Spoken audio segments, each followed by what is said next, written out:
राजधानी गुवाहाटी महाबाहु रादाब फरायदों सानसुमा खुंगुर बर'आ गिबि मन्थ्रि हिमन्त बिश्व शर्मा आरो मेघालयनि गिबि मन्थ्रि कर्नाड सांमाया हायुं गेजेरारि सिमना जेंनाखौ सुस्रांनो थाखाय थाबैनो थांखि लागोन। आसाम मेघालयनि गोलाव बोसोरनि सिमना जेंना सुस्रांनाय थांखिजों गिबि मन्थ्रिनि दैदेननायाव मोनसे थान्दै हानजाया मैया दिसपुर सुबुं सिबिथाय नुनायनि गिबि मन्थ्रि हिमन्त बिश्व शर्माजों मोनसे गोनांथार सावरायमेल जालाङो। समाजारि बिजोंनि जोहै गिबि मन्थ्रिया बुङोदि बे सावरायनायाव बिथांमोना आसाम आरो मेघालय सिमनानि अनगायैबो हायुं गेजेरारि सिमनानि सायावबो सावरायदोंमोन।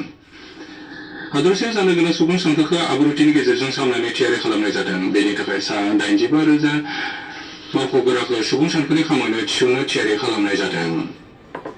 हादरसाया फैगौ 2 आगस्तनिफ्राय जानो गोनां गिबि खलबनि सुबुं सानखोनि थाखाय जिल्ला नखर सानखोनि सोमोन्दै फोरोंथाय होबाय थानाय जादों। फैगौ 17 आगस्तनिफ्राय थांगिरिफोरा नखर नखर थांनानै सुबुं सानखोनि खामानि मावगोन। बे खामानिया 15 सेप्तेम्बर खालारसिम सोलिगोन। बे खेबनि सुबुं सानखोआव गावखौ साननायनिबो राहा लाखिनाय जादों। ओरैहाय सुबुं सानखोआव सरासनस्रा सुबुङा गासै मोन 16 गावनि रावाव खारिथि होनो हागोन।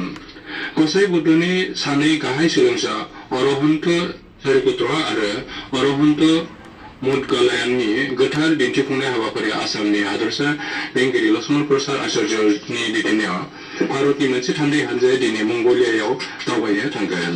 भारत आरो मंगलियानि गेजेराव जौथाइ सिगांनिफ्राय सोदोमस्रियारि सोमोन्दोखौ साबसिन खालामनो थाखाय बे दिन्थिफुंनाय हाबाफारिखौ खुंनाय जादों। मध्य प्रदेशनि सांची बिहार क्षेत्रआव बे गोथार बिदिन्थिखौ संरैखाथि होनानै लाखिनाय जादों आरो बेनिनो दिन्थिफुंनायखौ मंगलियायाव फैगौ 9 जुन खालारसिम दिन्थिनाय जागोन। खोला एसियानि दाङाबाजिनि जाहोनाव गोहो जगायनाय हेंथा नुजानो हागौ होननानै मिरु सरकारा रायजोआरि थाव सोदां कम्पानिफोरखौ खमैबो 30 साननि थाखाय गेसनि बाख्रिखौ गेजेरारि खलबनि खौरां मेलाव पेट्रलियाम आरो मिथिंगायारि गेस बिफाननि जर'खा सचिब सुजाता शर्माया बे बाथ्राखौ फोरमायदों। ओरैहाय मुस्रिमा शर्माया बुङोदि हादराव गोनां जानाय बायदि पेट्रल, डिजेल, गेस, खनिनि थाव आरो मिथिंगायारि गेसआ दं आरो सानफ्रोमबो खमैबो 92,000 मेट्रिक टन गेस दिहुनबाय थानाय जादों।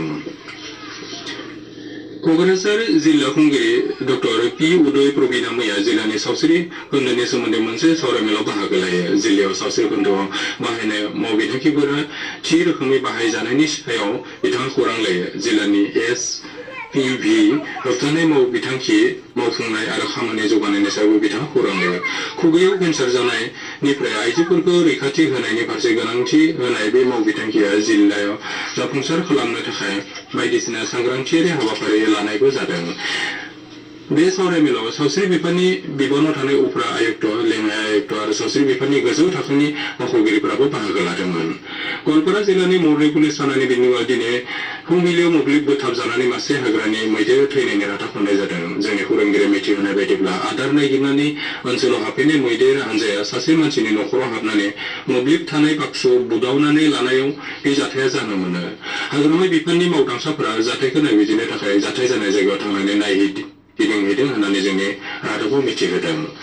तामुलपुर जिल्लानि आबखारि बिफाना मैया नागिरिजुलि पुलिस थानानि बेन्दोंआव दुङार गामियाव संदाननानै माखासे बिबांनि भुटाननि जौ मोननो हादों। ओनसोलाव सिखावै जौ फानखोमानानै खौरां मोननाय उनाव पुलिस हानजाया संदानगासिनो दंमोन आरो बेनिनो फिथाइ महरै मैया जाफुंसार जानो हायो।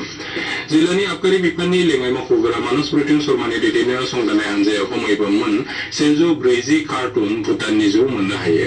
बे जाथायजों लोब्बा गोनां बिमल बर' मुंनि सासे सुबुंखौ हमनो थांनायाव खारखोमानानै दंब्लाबो दायनिगिरिखौ हमनो थाखाय पुलिस हानजाया संदानगासिनो दं।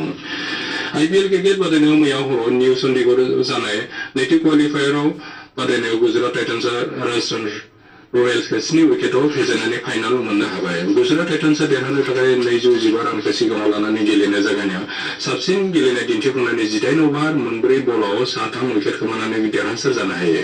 गुजरातनि जानायनि केप्टेन शुभमन गिलआ मोन 53 बलाव 104 रान खालामो आरो साई सुदर्शनआ 58 रान खालामो। शुभमन गिलनो प्लेयार अफ द मेच बान्था बावनाय जायो।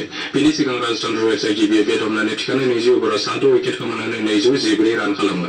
दोलोनि जानानै बयबो सूर्यवंशीआ 92 रान खालामदोंमोन बादायनाया गाबोन अदेबानि रबिबाराव आहमेदाबादनि नरेन्द्र मदि स्टेडियामाव जानो गोनां फाइनाल गेलेनायाव गुजरात टाइटान्सआ थांनाय खेबनि चेम्पियन्स रयेल चेलेन्जार्स बेंगालुरुनि हेंथायै गेलेगोन गेलेनाया मोनाबिलिनि 7 बाजिनिफ्राय जागोन बेजों लोगोसे जोंहा दाबो एसेनोसै